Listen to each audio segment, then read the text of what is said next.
All right, welcome back to the watercolor studio. Let's go ahead and talk a little bit about how to use this masking.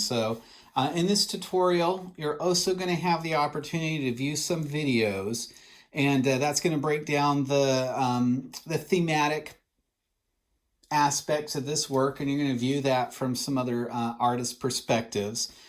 So what you've done up to this point, hopefully, is you've submitted your thumbnails. And then from these thumbnails, what you're going to do is you're going to choose one based on the feedback that you receive. And most importantly, the one that you feel is the most successful. So in this case, I did a really, really quick sketch based on my thumbnail. And I'm working here just with a Sharpie, and I'm doing that mainly just so you can see the details a little bit better on camera. You're probably going to want to complete these, of course, using graphite to better map in your drawing. And plus, that graphite can actually be a really nice element if you want to leave that down on the watercolor paper. And in fact, that's been a really interesting topic we've had in some of our Zoom sessions. So, well, let's get down to business here. Let's go ahead and talk about the matter at hand, and we're going to talk about how to apply the masking fluid. So the masking fluid comes in a container that looks like this. So there's a lot of different brands. This particular brand is the Winsor Newton masking fluid. This one happens to be colorless. Some of them will have a little bit of an orange or yellow dye mixed in there so you can see it on your paper. And that works pretty nice. The most important thing is you want to make sure that that masking fluid is removable. You do not want to get a permanent variety of masking fluid. Otherwise, it won't work for this assignment.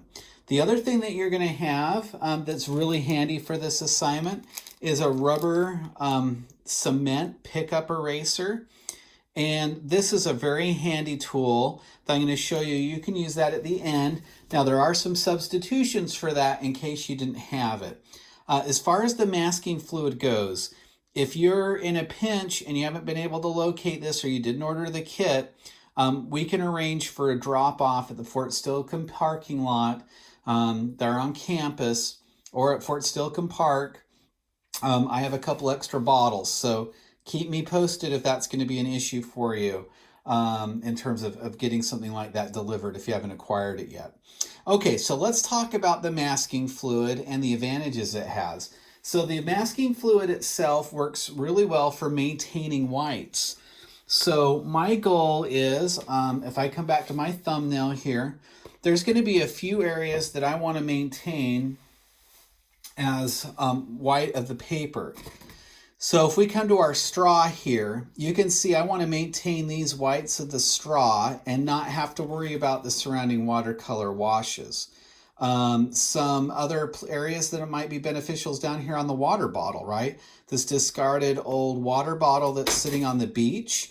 I could use that to maintain some highlights, and I'm actually going to use it in a wider application for this demo purpose to kind of help you understand the advantage of being able to use masking. Okay, so first and foremost, your paper needs to be 100% dry. So if your paper isn't dry before you start, you're going to be in trouble.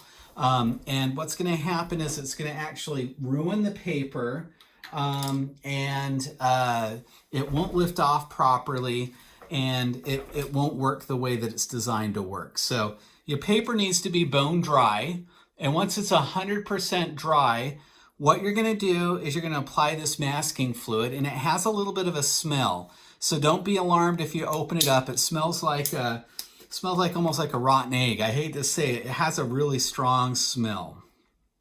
Okay, so now what you're going to do is you're going to take a brush. Now this is the other super critical part about this. Do not use a really nice watercolor brush. It will ruin your watercolor brush, and it's really unfortunate. So every quarter, sadly, I have a student that loses one of their watercolor brushes because they didn't follow instructions. So what I have here is a really cheap, junky, throwaway brush. I buy these in bulk, and I normally hand them out in class. So again, I apologize not having something like that in the kit. Here's what you can substitute if you don't have a junky brush, is you can just use a Q-tip. It might work a little bit better if you pull some of the fuzzy stuff off of the end of it and then dab it in. You basically just need something that's going to applicate that on there. So what might also work really well is like a toothpick or some kind of serving device. This was just a piece of bamboo, you know, that little mini skewer that you can buy in the kitchen department. I happen to use these for all sorts of crafts, and I actually build fly rods, and it works really well for mixing epoxy and putting in fine details, but it'll also work for applying the masking fluid. So all I'm going to do is I'm going to take my masking fluid, I'm going to dip it in the container here, right? And let's say I want to maintain this area as a white as I paint. And that's actually pretty thick. That little bit of masking fluid that I put down there is a little on the thick side. And I mean, it'll work, but I definitely don't even need it to be necessarily that thick. All you need is a thin coat. And I've never tried a Q-tip. So we're going to do it live on camera. Do-do-do-do. Here we go. No pressure. All right, live on camera. I'm thinking it's going to work better by, I'm just guessing, but by removing a little bit of that fuzzy stuff. I'm just trying to think of household objects you might have at home that will work. If you have an old brush, it'll work too, but just don't use your good watercolor ones. Hey, you know what? I gotta say, might be onto something here. This Q-tip method, yeah. Woo-hoo-hoo. All right, so this Q-tip method right here is not a bad way to go. Experiment number one is success, okay? So what I'm gonna use here is I'm just gonna use, in the interest of time, this little cheap junker brush I have. So it's really pretty simple. All I need to do is come in here, and it's probably hard to see because I'm applying something that's white, right? I'm applying a white fluid onto a white sheet of paper.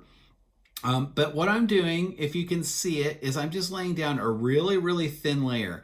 Now, it doesn't need to be a thick layer. In fact, the thicker the layer, the higher the probability of me tearing my paper.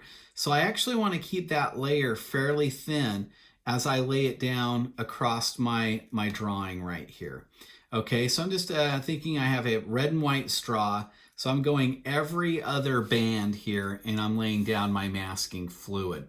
Okay, another place I might put it just for effect, I'm going to use this highlight right here, this old plastic water bottle that's sitting on the beach.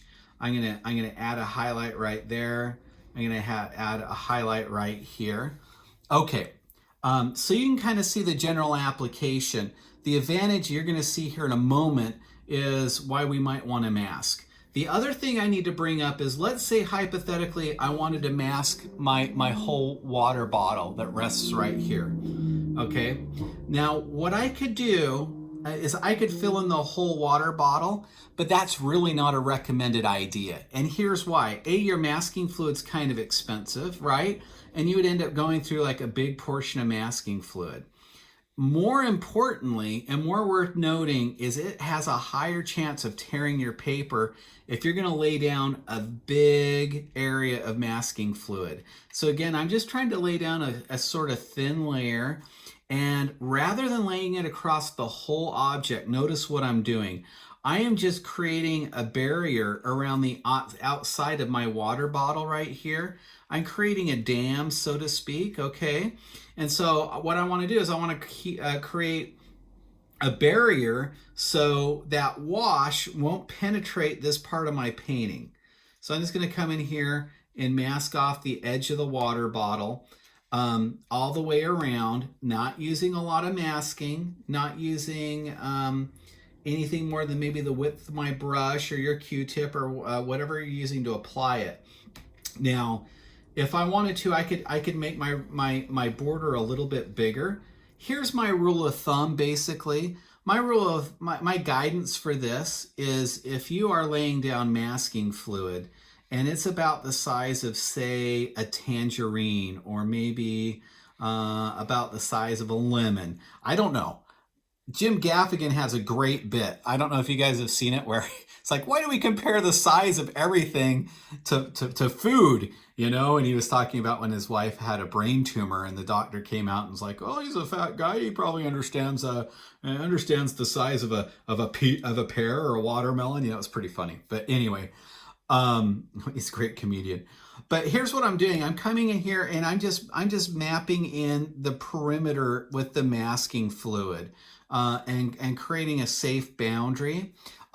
Now, if I was to fill in this whole thing and I would go to remove my masking fluid, especially if I'm using some of the cheaper papers, even Arches 140 can sometimes tear with the masking fluid if it's a really big surface that you fill in, and you fill it in really thick. So you just want to be mindful. But I'm just going to lay down a couple areas of masking in a highlighted form here, maybe a little bit on the beak, and this will help us for our demo. Okay, I'm just going to lay down a couple little highlighted areas just to show you what that masking fluid might do. You know what else I could do is, if I wanted to, I could mask off, how about one of these clouds? Same sort of thing here. I might want to just create a little bit of a barrier around the outside, and not fill in this whole cloud. But like, say for example, on some of these smaller ones here, this one's probably small enough. I could mask in that whole cloud and not have to worry too much, right? Because I'm not going to be tearing up a big portion. That might be a little bit thicker than I actually need, but that's okay. I'm going to take a little bit of that extra masking. All you need is coverage. You don't need a big thick area. In fact, you'll be amazed by how a thin area actually works better, because it doesn't ruffle up the fibers of your paper so much when you remove it. And the smallest, thinnest layer is going to repel the watercolor. So let's see, I've got two more clouds to go here. I'll just mask these off for effect, just so you understand in the demo how that works. Okay, that looks like it's pretty well outlined here. Okay, I have a sufficient amount of masking fluid. It takes about, I don't know, 15 minutes, 20 minutes tops for this masking fluid to dry. This masking fluid will dry into this brush and it will ruin, it kind of gets clogged in the fibers. So please, please don't use a good brush. Use a really dry piece of paper. You do this before you start any of your painting, right? So you come in, you figure out what areas you want to maintain as the white of the paper, and then you're going to let it dry. So set it aside for about 15 or 20 minutes. And then with the magic of Canvas, we're going to move on to the next tutorial, and I am going to explain how you proceed with the masking on your paper and the advantage it gives you. All right, everybody, thanks for hanging in on that lecture, and let's go ahead and take it to the next video. All right, thanks, friends.